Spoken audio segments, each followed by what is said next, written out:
Oh, did I do that right? Can I make 2 announcements before you get started? Yes, please. Okay. One is for the ladies. I'm sure you've heard, I will put it in the chat as well, that there is on Thursday from noon until 2 an international virtual women's retreat in celebration of Tu B'Shvat. Oh, So it sounds awesome. fabulous. The L'Chaim Center is invited as the guest of our Rebbitzin, Allie, and our future partner Rebbitzin, Eve, to be a guest. So you can put in the code L'Chaim, all lowercase, and join for free. But you do have to pre-register. So I will put it in the chat, the link to it. And I will also send it out with the link to it with the recording tomorrow so that everybody gets it. And so hopefully some of you will want to hop on and join. And then the other is on Sunday morning is our final installment of the Holocaust and the Law miniseries. And it's been so educational and eye-opening, and these speakers are so knowledgeable. So this Sunday should be pretty interesting, and that it is about the civil laws that were passed here in the US and how the Nazis were able to use those laws passed here in the US to defend what they were doing in Europe. So a little eye-opening for all of us. Should be very interesting. So that's at 10 a.m. under this same link. Amazing. Thanks, Julie. Sure. Okay, I'm going to mute everybody now, but feel free to unmute yourself and jump in at any point. So this week's Parsha is Parsha's Beshalach, a really, really packed Parsha. So much to talk about.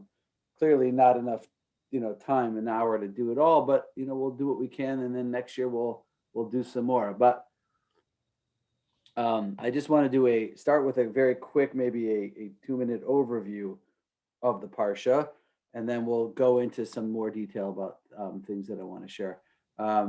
No official sponsor tonight, but anybody who wants to sponsor an upcoming class, you can feel free to let me know. It comes along with your when you make the suggested donation of $200 per semester. It comes with a dedication to class, a class dedication. So it's always a fun thing to do for a friend or a loved one or whatever you want. Okay, so quick overview. The Jewish people are leaving Egypt, and last week's Parsha we finished the 10 plagues, and we are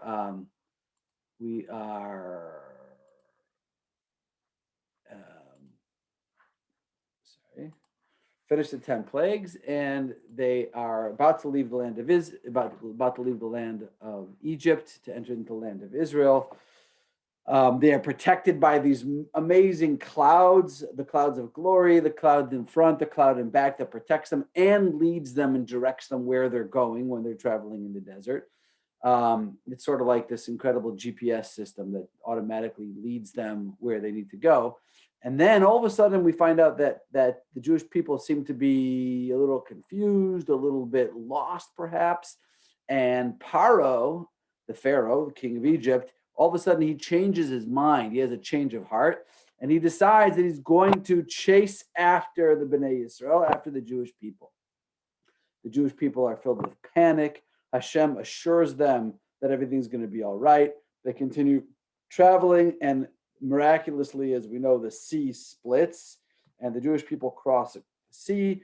The sea returns and it drowns the Egyptians. This took place exactly 7 days after leaving Egypt. And that's why we celebrate the 7th day of Pesach. What is the celebration of the 7th day of Pesach? It's the celebration of the parting of the sea, Kriyas Yamsuf. That is what the 7th day of Pesach is all about. So that takes place. And then there's this incredible song that we're going to learn about a little bit, the song at the sea, the Shirat Hayam, where the Jewish people together sing in unison, recounting the amazing miracles that took place during the parting of the sea. And all the nations of the world heard what happened. All the nations heard and trembled. Then we see that Miriam leads the women in song. And there it says that they did so with tambourines. And the question is brought up, Rashi brings up this question, where do they get the tambourines from? And Rashi points out that the women had greater emunah, greater faith, greater trust in Hashem than the men did. And they knew that Hashem was going to perform miracles for them. So they brought along these instruments so that they could celebrate appropriately when the time would come. Okay, then unfortunately, things start going south very quickly. The Jewish people travel for 3 days. They have no water, and they start to do what the Jewish people do so well. They start to kvetch and complain and protest, and they approach Moshe, and they said, would have been better had we died in Egypt than bringing us out to the desert with no water to drink. So they arrive in a place called Mara, which means bitter, and they arrive and there's water there, but the water is bitter. That's why this place was called Mara, and they can't drink it. Moshe takes a stick, he throws it into the water, and the water turns sweet. So now there's water to drink, but now they start complaining about the food. We have nothing to eat, and you brought us out to this desert, and you haven't fed us, and we're all going to die. It would have been better had we stayed in Egypt.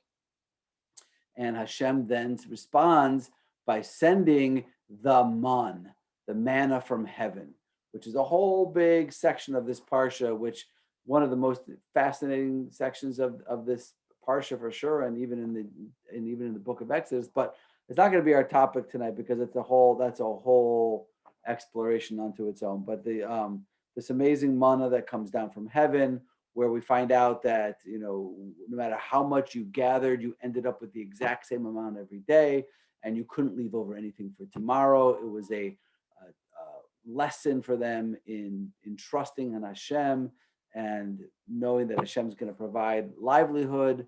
And then they start complaining once again about water, no water. Moshe is told to hit the rock. He hits the rock, the water pours out, and this well, this sort of portable traveling well, now accompanies them for the next 40 years in the desert, in the merit of Miriam, the sister of Moshe. In fact, it's called Be'er Miriam, the well of Miriam. And when Miriam dies, at the end of the 40 years, this Be'er disappears. This well dries up. At that point, the Jewish people complained. They launched a complaint. They said, Hayesh Hashem bekirbeinu im ayin, is Hashem in our midst or not? And that's a scary thing when the Jewish people, the nation that's set aside to testify to Hashem's existence, calls out and says, does Hashem exist or not? That creates a spiritual, a very dangerous spiritual situation. And we find out right after the Jewish people ask that question, that Amalek, the arch enemy of the Jewish people, attack the Jewish people. And that is this miraculous war that takes place at the end of the story and the end of the parsha, and that's where the parsha ends. So that's the basic overview. But what I want to focus on a number of things. So first of all, I want to focus on these verses over here. So this is in the very, very beginning, and it says that that the, let me get rid of this. Okay, it says that in the beginning of the parsha, it says Vahi Beshalach Paro es ha'am, that Pharaoh sent the people out, right? And God did not lead them by the way of the land of the Philistines, although it was nearer. They're heading towards the land of Israel. They're heading towards the promised land. And there's a simple, straightforward way to go. You're going downtown. What do? You get on the Edens and you drive to wherever you're going, North Avenue, and you get off, right? But, sometimes I'm sure you guys can relate to this. When you get in the car, like you might be going somewhere that that you've been to, you know how to get there. You've been there 1,000 times, you know how to get there in your sleep, but you still put on Waze, right? Anyone can relate to that? You still put on the GPS, even though you know how to go. Why do you do that? For a very simple reason. There might be a jackknifed semi on the highway and all the lanes are shut down. I heard today on the way up to Wisconsin that there was a jackknifed semi and the whole 294 was closed down. Right? There might be something going on the highway. There might be something, and then there might be a way to get there a different way. Now, if you get rerouted in a different way, you're going to start to think to yourself, what's going on over here? I know how to get downtown. This is not how you get downtown. You take the Edens and you get off at North Avenue. Why is this rerouting me? But we understand with our GPS, we trust in the almighty ways, and we know that it's going to get us there, even if it feels like it's taking us in some circuitous route. But that is exactly what was going on over here. The Jewish people were ready to go right into the promised land. And there was a direct way, the Derech Plishtim, the Derech Eretz Plishtim, the way of the land of the Philistines was the fastest way to get there. But that's not the way Hashem led them. So Hashem says the people may have a change of heart when they see war and want to return to Egypt. Okay, so he's leading them in a different way. And it's a kind of an incredible thing, because this is how life works also, right? Sometimes in life, I know where I'm going. I know where I need to go, and I know how to get there. I've got it all figured out. Right? I've got my life planned out. I know I'm going to go to this college, and when I graduate, I'm going to go to this law school, and I'm going to get this law degree, and I'm going to go work for this firm, and then I'm at age 30, I'm going to get married, and then I'm going to start to make it. And I figured it all out. That's my plan. I've mapped it all out. I know where I want to go. I know how I'm going to get there. And to be quite honest, I don't need your help, Hashem, to get me there. That's one way of approaching life. But another way of approaching life is saying, you know what? We have to trust in Hashem. We don't know what the plan is. Hashem's got a much bigger plan than the little one that we can see. And we're going to allow him to lead us and guide us in our lives. That's what was going on over here. The Jewish people thought that they were taking the most direct route. They were taking the 94, getting on the Edens and going right to the land of Canaan or right to the promised land. But sure enough, that's not what happened. They were all of a sudden rerouted, recalculating. And, they hear this big, this thundering call, recalculating from the clouds of glory. But not only that, they start recalculating and they turn around. The cloud leads them back in the direction, back towards their captors, back towards their tormentors. And the Jewish people follow. It says V'chein yasu. And they followed, which is remarkable. And that's what life is. Hashem says, trust me. I know this might feel like a detour. I know this might feel like I'm leading you somewhere where you don't want to be or you don't want to go, but you have to just sometimes in life, you just have to trust Hashem and know that he's leading us to the place that we need to be. Okay, so it says that God led the people in this roundabout way by the wilderness of the sea, by the Sea of Reeds. And then it says, V'chamushim olu b'nei Yisrael me'eretz Mitzrayim. And the Bnei Yisrael left, and I want to talk about this word, v'chamushim. Most translations use, like this one says, they went armed. They went armed with weapons of some sort. I don't know exactly what those weapons were, but they left armed. But here's a Hebrew question for anybody who wants to unmute themselves. The word v'chamushim, which apparently is being translated as armed with weapons. What does that word resemble? What does it look like? What's the etymology of that word, v'chamushim? Hamesh. Hamesh, which means 5, or chamishim, which means 50. It absolutely comes from the word chamesh, like chumash, right? We're studying the chumash. What's the chumash? It's the 5 books of Moses. Echad, shtaim, shlosh, arba, chamesh, 5. So why is this the word over here that's used to describe the way that the Jewish people left the land of Egypt? They left in 5s. They left in a 5 kind of way. What does that mean? What could that possibly mean?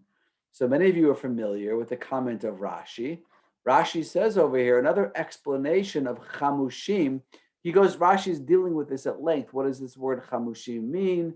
And he says another explanation is only 1 out of 5 went forth from Egypt.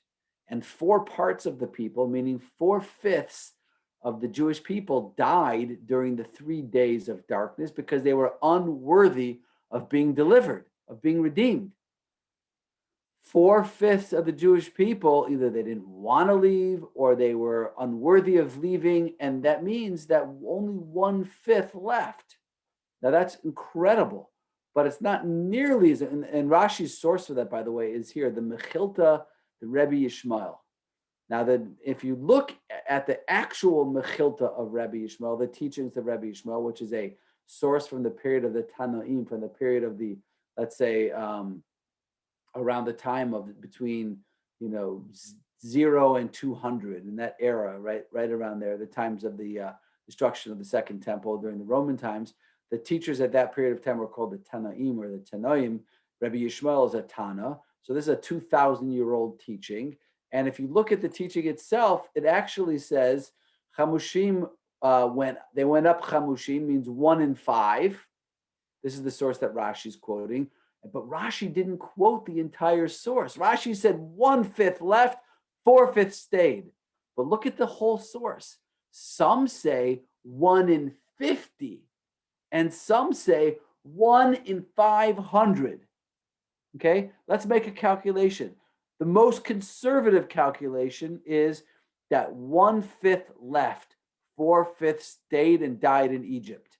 That means 80% of the Jewish people died in Egypt and 20% left. But some say it means 1 in 50 left, which means 98% died in Egypt and 2% left.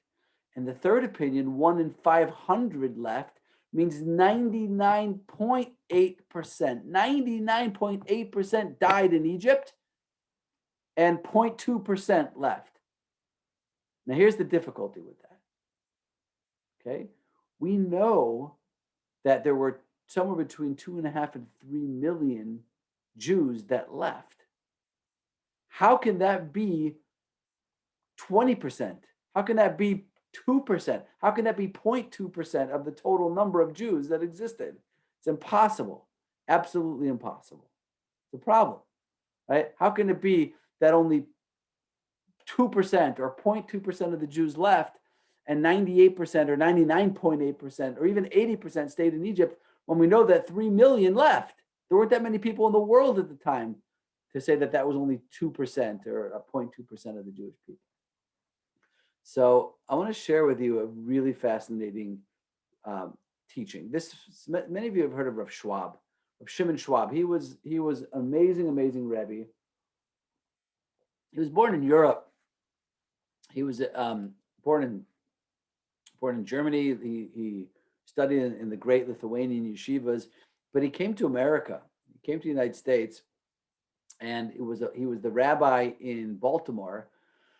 And then in 1958, he moved to the Lower East Side, Washington Heights. The Upper West Side, Washington Heights, and he was the rabbi of the Adas Yeshurun Shul, which was the Rav Breuer Shul, very famous German shul on the Upper West Side. And Rav Schwab, he wrote many works. One of his works is called Mayan Beis HaShoeva, but it was translated in English.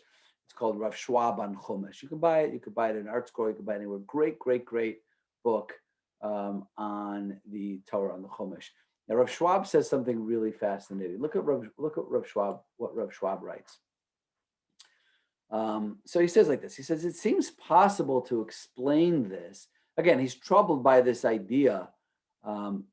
Is it really? Are we really expected to believe this teaching of Rebbe Yishmael that 20% left and 80% died in Egypt, or that 2% left and 98% died in Egypt, or 0.2% left and 99.8% died in Egypt?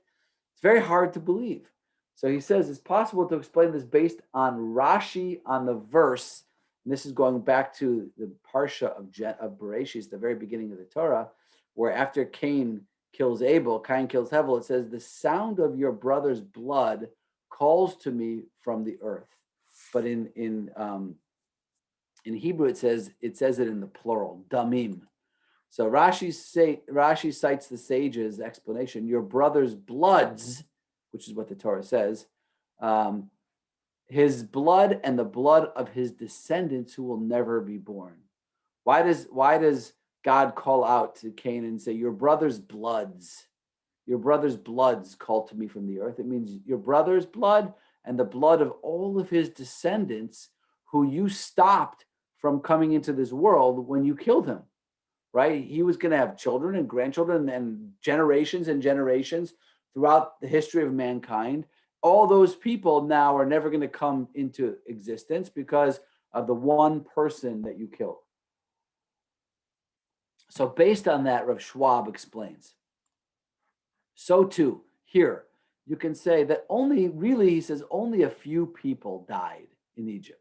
It wasn't millions and millions and millions of Jews who died in Egypt. A few people. Among the Jews, there were several completely evil people who did not deserve the redemption. Just a few, a handful, 5, 10, whatever it was.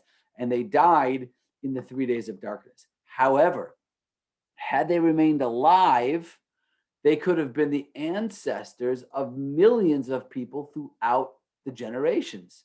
This is what the opinions in the Medrash are arguing about, whether these descendants would have numbered 4 times the 600,000. That's the number of men between the ages of 20 and 60 that left. 4 times the 600,000, or 49 times, or 500 times the 600,000. Meaning, what Rav Schwab is saying is that it's not that this many people died, it's that this many people would not come into existence because of the few people that died in Egypt. And then Rav Schwab, I didn't finish the quote here, but Rav Schwab says, and for example, he says, when you talk about the number of people that died in the Holocaust, he says you can't talk about anymore 6 million people, because it was 6 million people, but that was 70 plus years ago.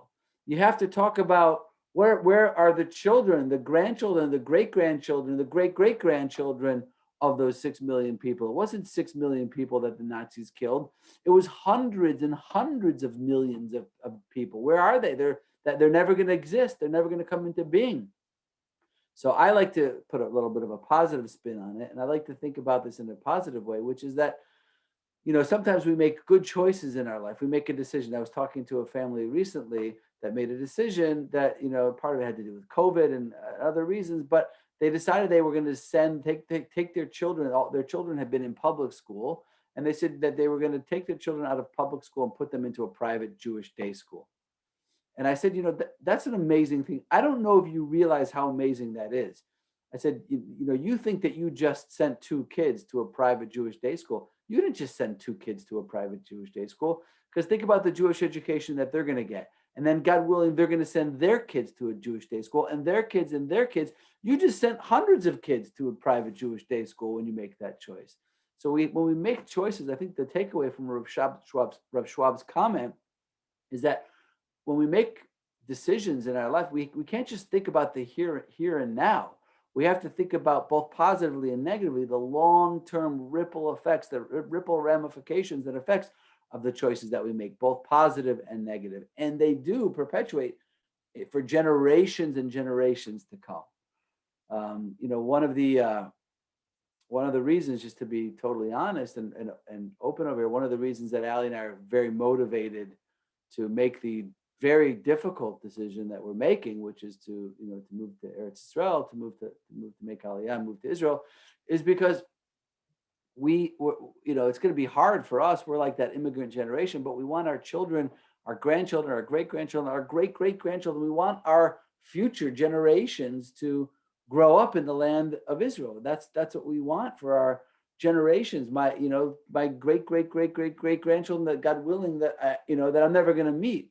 I want to know that they're going to be Israelis, that they're going to be living in the land of Israel, and that they're going to be part of the saga of the Jewish people coming home and returning to the land of Israel. So that's how we have to think as Jews. We have to think in that very long term, with that long-term perspective. Now, I want to just point out one more kind of amazing thing about this verse. Let's just go back to the verse for 1 second. The verse of wrong direction. V'chamushim. V'chamushim olu b'nei Yisrael me'eretz Mitzrayim. They went out, Jewish people, when they left, they went out armed. There are actually more than one opinion about what this means. We saw Rashi. Rashi says it means let's just take the opinion 1 in 5 left. Okay, that's the main opinion. That's the mainstream opinion. And let's take it at face value for now. That it means 1 in 5 left, 4/5 stayed, 1 in 5 left. Okay. There's another opinion, another explanation of this verse, v'chamushim, which means technically it means literally armed. It's the opinion of the Targum Yerushalmi, the Jerusalem, an ancient text of translation of the Torah, and it says they left armed, but not armed with weapons, but armed with good deeds. And it doesn't explain anything. It just says they left armed with good deeds. And it leaves us to wonder what exactly those good deeds may have been. And then there's a third opinion, the Targum Yonasan ben Uziel, another ancient translation of the Torah that also dates back 2,000 years. It's a commentary on the Torah. And he says something very interesting. He says that each person, each family left with 5, from the word chamesh, 5 children. Each family left Egypt. When they left Egypt, they left with 5 children. And there's a question on this. Rabbi Yosef Salant, who lived in Jerusalem, he was a great, great scholar. He died in 1981 in Jerusalem. Rabbi Yosef Salant, he asks this question. He says, first of all, what's the good deed? What good deed did the Jewish people leave with? And also, what does it mean? They left with 5 children. Every family had exactly 5 children. No one had 4 children. No one had 7 children. No one had no children. No one had 12 children. They all left with exactly 5 children. We're supposed to understand that to be the case. So listen to what Rabbi Salant says. He says, remember, starting with Rashi, 4/5 died in Egypt. And if we take that at face value, it means 4/5 of the Jewish people didn't leave Egypt because they died. But Rabbi Salant says that can't be the children. That can only be the adults, because the children are innocent. The children weren't wicked. The children weren't evil. The children didn't do anything. There can't be, children, young children that are wicked or evil. They're innocent. They don't have, they're not old enough to be even considered to be wicked. So when it says that 4/5 left, it means 4/5 of the parents. 4/5 of the parents died and 1/5 left. So then he asks the question, well, if that's the case, there were 80% of the families of the parents died. There had to be millions of orphans. Think about this. If the parents died, if 4/5 of the parents died in the plague of darkness, their kids didn't die. There were millions of Jewish kids who lost their parents, who had no children, who had no parents all of a sudden. What happened to them? So he explains that the 1/5 that did leave, the 1/5, the 20% that did leave, adopted the children of the 80% that did not leave. Okay, which is really incredible, because you think about this, they're going into the desert. They have no supplies. They have no idea how they're going to survive. It's going to be a terrible journey. They don't know what to expect. They have no idea. They don't even know exactly where they're going or how they're going. And yet they're taking along with them, each family is adopting the children of 4 other families. Every family adopted the children of 4 other families. So now they have 5 sets of kids. They have their own kids, and then they have the kids of 4 other families. It's incredible. I mean, I remember I took I had tickets to a Brewers game, and I took one of my kids. I said, you can bring a friend.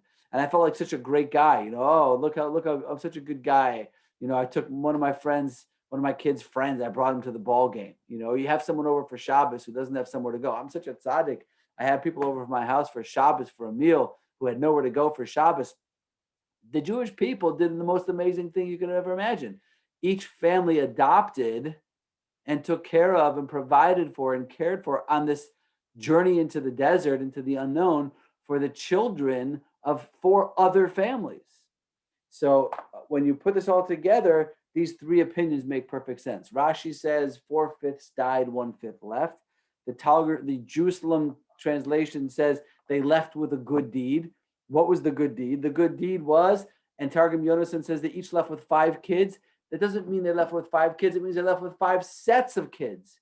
They left with their own children and then the children of 4 other families they brought with them when they left the desert. And there's an incredible message here, and the fact that this message is told to us right before the parting of the sea teaches us that the secret to bring about redemption and the secret to bring about God's salvation is going beyond our comfort zone to care for and to include and to be aware of and to provide for the needs of other people. When the Jewish people did that, when they took it upon themselves to adopt the children of 4 other families and provide for them and take care of them, that's when Hashem performed the miracles at the Yam Suf, at the sea.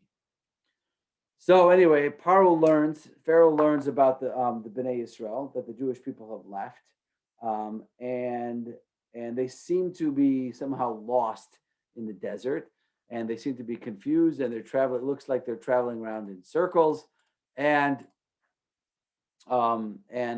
he changes his mind. He has a change of heart, and he mobilizes his army, and he starts chasing after them. And what happens? The Bnei Yisrael, the Jewish people, they look up. They look up and they see in front of them, dead end. There's a sea. They can't go any further. They can't travel forward. That's it. There's nowhere to go. They've reached the banks of the sea and the Red Sea, and there's just nowhere for them to travel. They're stuck. And they look behind them and they see Pharaoh and his army chasing behind them, coming closer and closer. What are we supposed to do now? So it says that Pharaoh drew near. The Israelites caught sight of the Egyptians advancing upon them, greatly frightened. The Israelites cried out to God.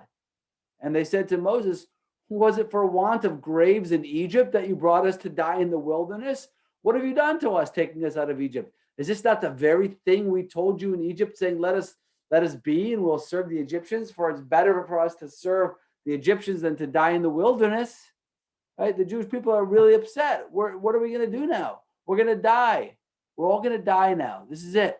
You took us out of Egypt, and it's all over. We have the sea in front of us. There's nowhere we can go. The Egyptians are right behind us. They're about to attack us and kill us, and we're completely and totally stuck. So Moses says to the people, have no fear. Calm down, stand by, and you will witness the deliverance which the Lord will work for you today. For the Egyptians whom you see today, you will never see again. The Lord will battle for you. You hold your peace. So he tells them to relax. He assures them that everything's going to be okay. And then he says the following. And God says to Moshe, why are they davening to me now? Why are they praying? That's not what they need to be doing right now. Put away the Tehillim. Close up the siddur. That's not what's required right now. Daber al bnei Yisrael v'yisa'u. Speak to the children of Israel and tell them, go forward, travel forward. Travel forward? There's nowhere to travel. There's a big ocean in front of us. There's a huge sea. There's nowhere for us to go. What do you mean, travel forward? What exactly is this supposed to mean? Go forward. Go forward where? Right? We've hit the dead end. There's nowhere for us to go. Okay, so I want to read to you something. I want to read to you the writings from the Chumash, from the teachings of Rav Soloveitchik. Soloveitchik, we've spoken about Rav Soloveitchik a number of times. He was the founder of Yeshiva University, one of the great rabbis of the previous generation in America. And what he's tackling over here is an interesting question. He's dealing with a question why it is that during the 10 plagues, one plague after another, miraculous plagues that took place in Egypt, the Jewish people never sang a song of praise to Hashem. They never organized in song to call out and praise Hashem. And yet here, this one miracle that takes place, and the Jewish people are so overcome with joy and appreciation and gratitude that they can't control themselves, that they burst out in song. What was the difference between the miracles that took place in Egypt and the miracle that's taking place here that causes them to be overwhelmed with the desire to sing? So let me read you what Rav Soloveitchik writes over here. Very, very interesting. He says, there are two types of divine intervention. One in which man plays no role at all, and one where man takes the initiative and Hashem becomes the partner in the enterprise. Okay, and then he asks this question: which one do you think? And you can think about this. We can talk about it. But which one would you think would be more deserving of praise? Divine intervention, form A, where God is 100% totally involved in the miracle. He does it all. There's no involvement for you. You sit back, and Hashem performs the miracle on your behalf. Or divine intervention, form B, where it requires you to do something to initiate it, and then Hashem partners with you in this enterprise and performs the miracles. Which one would you think would be more deserving of song, of appreciation, of gratitude? So Beverly, if you're trying to say something, but you are muted, you have to unmute yourself. I would say when Okay. Wait, hold on When one second. Jeffrey, hold on one second. Beverly was trying to say something. She's unmuted. Oh, now. sorry. Okay, sorry. I would say that type 2 or whatever is more deserving because it's easier. It's wonderful if Hashem, just steps in and does it, and it's magical, and you don't have to exert any effort. You don't have to learn anything. I mean, it's wonderful. But when we engage with Hashem, right? When we are actually, I don't know if we could be partners with Hashem, because Hashem is Hashem. But if we actually are involved with Hashem, we learn so much more. We actually can take some credit, although it's always Hashem. So that would be my opinion, Okay. just on the surface. Okay, Jeffrey, I'm sure you were going to say something along those lines, right? yes. Okay, so No, that is we're actually doing what Hashem wants. He wants us to be he wants us to be partners. He wants us to right. perfect the world. He wants us to emulate his ways. So when we have faith and do what he says and be part of his plan, I think that's what he wants. Good. So Rav Soloveitchik agrees with Jeffrey and with Beverly, and he says that our gratitude is increased in the situation where we played a role because we feel blessed and we feel grateful and we feel gratitude for the privilege of Hashem allowing us to play a role in our own salvation, right? So he says that's why the Jewish people didn't sing after the 10 plagues. The 10 plagues were incredible miracles, but they were 100% Hashem, right? And they had nothing to do with us. But at the splitting of the sea, why did we sing? Because he says that the splitting of the sea, we needed to take the first move.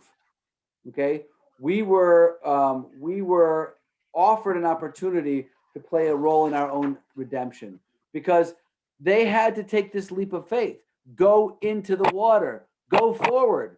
Moshe tells the Jewish people, the Israelites, go forward. What do you mean go forward? There's nowhere to go. Yes, there is. Where? In the water. What do you mean in the water? We're going to die. We're going to drown. No, go in the water. We think that the water split and then the Jewish people went into the water. That's not what happened. The Jewish people started going into the water and then it split. We played a role. We took a leap of faith. We had a statement of trust and emunah in Hashem. And then the result was the splitting of the sea and the majestic song at the sea. So the song at the sea is not just an expression of gratitude for the miracles that took place, because there were miracles, great miracles that took place in Egypt too, and they didn't sing then. The song at the sea was more a song of gratitude to Hashem, that we get to be partners with Hashem. We get to play a role in bringing about historical events. We get to play a role in bringing about our own redemption and contributing to our own destiny and to the fulfillment of our lives. And this is a much, much bigger deal. Okay, and the truth is that this is really, this is life. Life is all about this partnership with Hashem. The Medrash asks the question, why? We know that in Jewish history, we know that the kings of Israel, or the kings of the Jewish people, all came from the tribe of Judah, primarily came from the tribe of Judah. And the Talmud, the Chazal, the sages want to know, why did Judah merit? What was it about Judah, this particular son of Jacob, of Yehuda, that merited to produce the kings? And there are a few opinions over there. And Rabbi Akiva says, you know what it was? Because from Yehuda came one of the great special human beings of all times, Nachshon ben Aminadav. Who was Nachshon ben Aminadav? He was a descendant of Yehuda, of Judah's, and he's the guy when, picture the scene, 2.5 million Jews are standing at the sea, at the banks of the sea. What are we going to do now? Moshe says, forward, go forward. And they're frozen. What do you mean go forward? How can we go forward? There's a sea here. And they're arguing and they're debating and they don't know what to do. And all of a sudden there's one Jew, whose name is Nachshon. He says, you guys are talking too much. Just do what he said. And he goes slowly. He takes a step forward. No discussion. He just takes a step forward and he puts his foot in the water and nothing happens. And he goes in a little bit deeper to his ankles and his knees and his waist and his chest and his neck, and the sea's not splitting. And he goes into his nose and the sea's not splitting. And he goes a little bit further and all of a sudden the sea splits.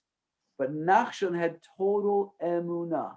He had total belief and total trust in what Hashem said. Hashem said, go forward. We're going to go forward into the sea. Something will happen. Hashem will deliver us. That's really interesting. Can you think of somebody who failed a similar test? This is a difficult trivia question, biblical trivia for 500. Who is somebody in the Torah that failed a similar test, that didn't have the trust in Hashem and waited and waited and waited to show his faith in Hashem until there was no choice, as opposed to doing the opposite? Nachshon did the opposite. Nachshon showed his faith in Hashem right away, and Hashem responded. Job. Oh, Job. Yeah. Who? Job. Job. Okay. Saul. Who? Saul. Saul. Okay. Those might be true, but that's not what I had in mind. Let me share with you what I had in mind. This is a famous in the story of the flood with Noach. The famous verse, it says, "V'yavo Noach u'banav v'ishto shebanav ito el teva." Noach and his whole family came into the teva. Mipnei me hamabul. Why did they go into the ark? Because of the waters of the flood. What does it mean, because of the waters of the flood? Rashi says Noah also was of those people who lacked faith.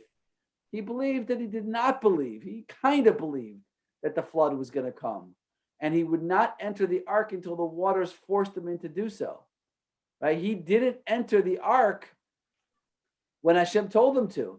He entered mipnei mehamabul. He entered because the water pushed him in. He didn't have the emunah of Nachshon. Nachshon did the opposite. Nachshon went into the water and then it split.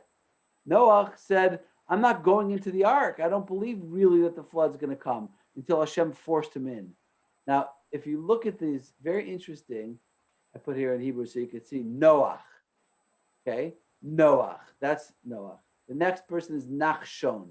If you look at Nachshon's name, what is Nachshon comprised of? 2 words. Noach Sheni. He was the second Noach. He was the repeat of Noach. He had the opportunity, Nachshon had the opportunity to do what Noach failed to do. He was he was the tikkun. He was the corrector. He was the second shot of Noach, so to speak, to fix that failure on the part of Noach. Okay, fine. But it wasn't just Nachshon who went into the water. There were other people too. So look at this verse over here. The verse says, lift up your rod and hold out your arm over the sea and split it. Okay, so that the Israelites, v'yavo'u b'nei Yisrael, b'soch hayam v'yabasha. Yeah, I didn't mean to do that. This is the wrong verse. This is the verse I wanted to show you. 14:22. And the Israelites went into the sea on the dry ground, and the waters forming a wall for them on their right and on their left. And if you look at, I highlighted in Hebrew over here, the word choma. The word choma means wall. Okay, that's verse 22. A few verses later, it says the same thing. Israelites had marched through the dry ground inside the sea, and the waters were forming a wall for them on their right and on their left. Now look at the Hebrew over here, choma. What's missing? Proof. The vav, right? The vav. This is an amazing thing. The Torah, the correct way of writing choma is with a vav. Chet, vav, mem, hey. The second time the Torah writes it, it leaves out the vav. How many verses later? 7 verses later. Hashem forgot how to spell choma. So the rabbis say from here, quoting the Medrash, that the word choma without a vav can also, remember the Torah doesn't have vowels, it also spells out the word chema, which means anger. Anger. And what it's saying over here was that Hashem was angry at the Jewish people. But why was Hashem angry at the Jewish people? So go back for a second and look more carefully. We have Bnei Yisrael b'soch hayam, vayabasha. Here it says the Jewish people went into the sea. They went into the sea, and then vayabasha, and there was dry land. They went into the sea on dry land. What did they go into? They went into the sea. They dove in. It was still a sea. It hadn't split yet. And then once they were in, it became dry land.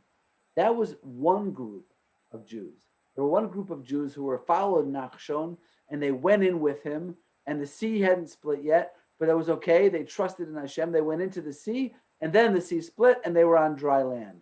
There was another group that says, Bnei Yisrael halchu bayabasha b'soch hayam. The Israelites marched through the dry ground inside the sea. There was another group of Jews who said, wait a minute, let's just see what happens. No reason to be hasty. No reason to jump into things too quickly. Let's see what happens. Let these other guys go. And the other people went, and the sea split. And then they went by Yabasha on the dry land. They went onto the dry land that was in the sea. They waited. They waited. They didn't go in. They didn't follow the command. And for those people, Hashem had chema, had anger. Because the commandment was, tell Bnei Yisrael to go b'soch hayam into the sea, v'yabasha, that will turn into dry land. We were being tested. Would we trust Hashem? Would we have enough emunah? And that was what we were being told to do. So there's a big lesson over here in life. Like, there are really kind of like two types of people. There are people that say, I'm going to do the right thing. I'm going to do whatever it takes. It might be scary. I don't know what's going to be. I don't know where it's going to lead me, but I'm going to do it because Hashem told me to, and I trust Hashem. And I'm going to do it. I'm going to go into the sea. It's scary. I don't know where it's going to lead me. I don't know what's going to happen, but I'm trusting in Hashem. I'm going to go into the sea, and it's going to become dry land. I know it will. I know Hashem will deliver me. And then there's another type of person who says, whoa. Why are we being hasty over here? What are you jumping into things for? Slow down. Take it easy. Let's see how this works out first. Let's make sure, that this is going to work out the way we want it to work out before we decide to jump into the sea. And that's not what we're being encouraged to do over here. We're being encouraged when it comes to our emunah, we're being encouraged to, there are times in life when, of course, being prudent and waiting and seeing how things play themselves out makes sense. But there are other times in life when you just have to jump into the sea. Okay, fine. Moving along, not much time left. I just want to Wait, David, Yeah. what about the practical thing of, 4, 5, 6 million Jews and how long that line would have been? And would the Pharaoh's men not start after him right away. You know, there had to be more miracles in the process of crossing than just because, I mean, the sea wasn't like 2 blocks wide. Right, right. Yeah, no, there's a whole lot of discussion. There's many, many, many miracles that took place at the sea. I mean, there's a lot of midrashim that discuss how this all happened, and it all happened in supernatural, miraculous ways. There's no question about it.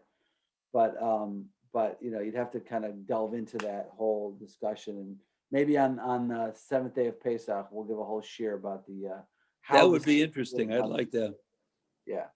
Okay, but I want to just share with you another something really quite interesting over here.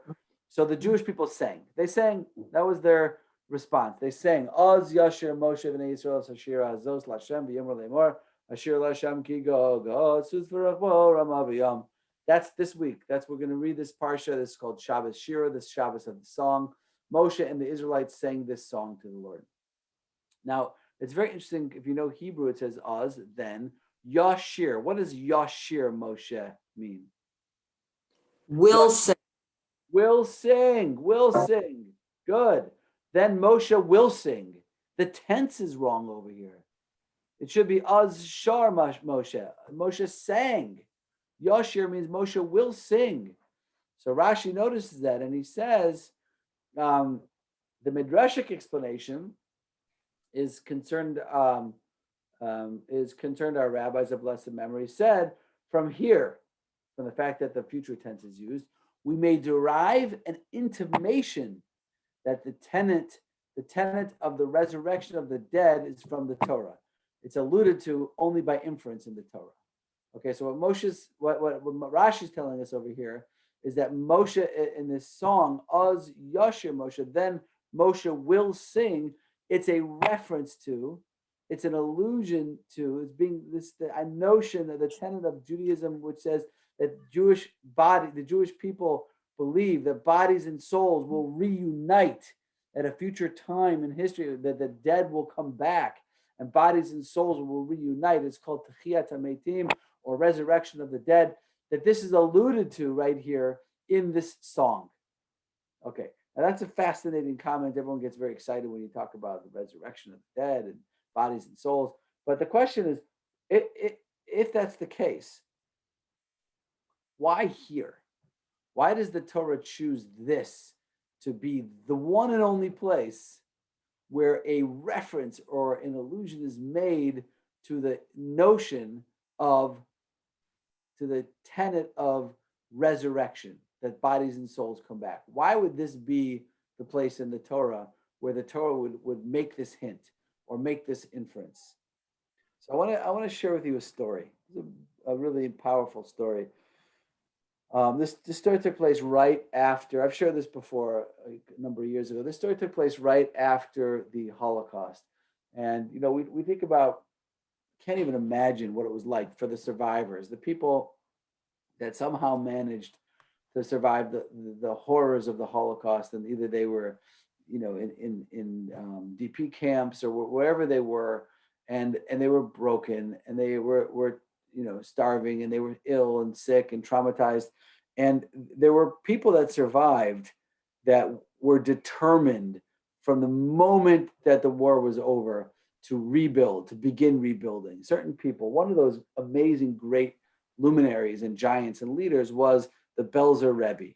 The Belzer Rebbe of Aaron Rokeach was the great Hasidic Rebbe in the city of Belz in Poland before the war, and he survived, and like most of the survivors, lost everybody, lost his family and lost his children. And as soon as the war was over, he immediately began the painstaking, tireless process of going around and finding his Hasidim, his disciples, whoever survived, the families, the Belzer Hasidim that survived, the few maybe here or there, maybe there's one in this DP camp and there's one in this town, village, whatever.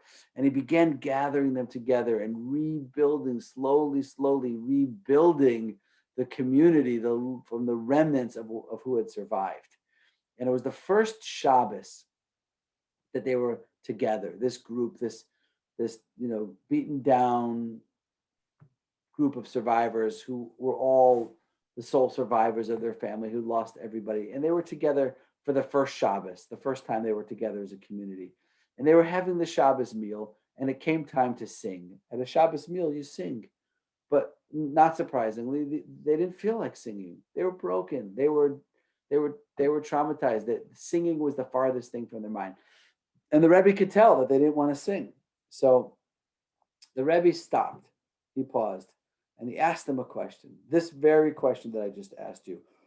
Why do you think the Torah found the appropriate place to make a reference or an inference to the concept of bodies and souls coming back together in the end of days, right here, right at this moment when the Jewish people were about to sing the song at the sea? Why there?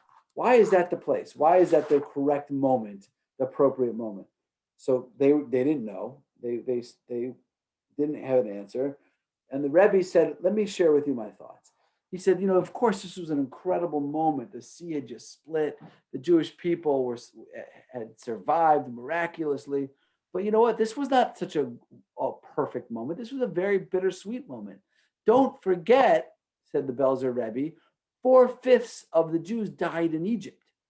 That means that everybody who was there at the sea, who was present at the miracles of the sea, every single one of them lost grandparents or parents or a spouse or children or friends or loved ones. They were broken. They were devastated. They had lost a huge, huge number of loved ones. Do you think they felt like singing? They didn't feel like singing. Moshe says, come on, let's sing. We saw a miracle. Let's sing. Sing? Sing? How are we supposed to sing? My Zadie died in Egypt. My wife, my husband, my children. How is that possible? So Moshe taught them at that moment the secret that bodies and souls come back together. That when a body and a soul depart, when a soul departs from a body, that's a temporary moment. That's a temporary experience. And it only lasts for a certain amount of time until the bodies and souls come back, and people will be reunited with their loved ones, and the souls and bodies come back, and everybody you'll be together with your Zadie and Bubby again. You'll be together with your spouse again. You'll be together with your children again. It's not permanent. And when he explained that to them, they felt like they could sing. They had the ability to strengthen themselves and sing. So the Belzer Rebbe told this to these survivors who had lost everything in the war. He told them this Devar Torah, and they understood at that moment that they would see their loved ones again, that they would be able to once again be reunited and rejoin with all those who they had loved and lost in the war. And the story goes, for those who pass the story down, that moment they started singing, and they sang that whole night. All night long they sang the songs of Shabbos, and they were able to do so. So that's the reference to the resurrection of the dead in the Torah. Okay, I just want to I'm going to finish up now, but one last thing, and that is that this Shabbos is called Shabbos Shira. This is the Shabbos of song, and it's, in many ways it's a beautiful Shabbos, and it's sad, of course, that we're not able to be together, because we always talk about what this means on Shabbos, Shabbos Shira. We like to talk about this idea, this Shabbos of song, but I think the best way to describe it is with this mashal, with this parable of the Baal Shem Tov. The Baal Shem Tov, the great founder of the Hasidic movement, he says, once in a house there was a wedding festival. The musicians sat in a corner and played upon their instruments. The guests danced to the music and were merry, and the house was filled with joy. But a deaf man passed outside the house. He looked in through the window and saw people whirling about in the room, leaping and throwing about their arms.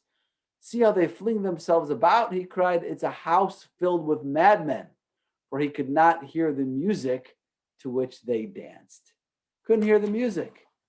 So the Baal Shem Tov said that life is about hearing the music, hearing the melodies. When you can't hear the melodies, everything looks crazy. Everything looks out of whack. But when you hear the melody, when you hear the song, when you hear the shira, you're able to dance. What does it mean to hear the song?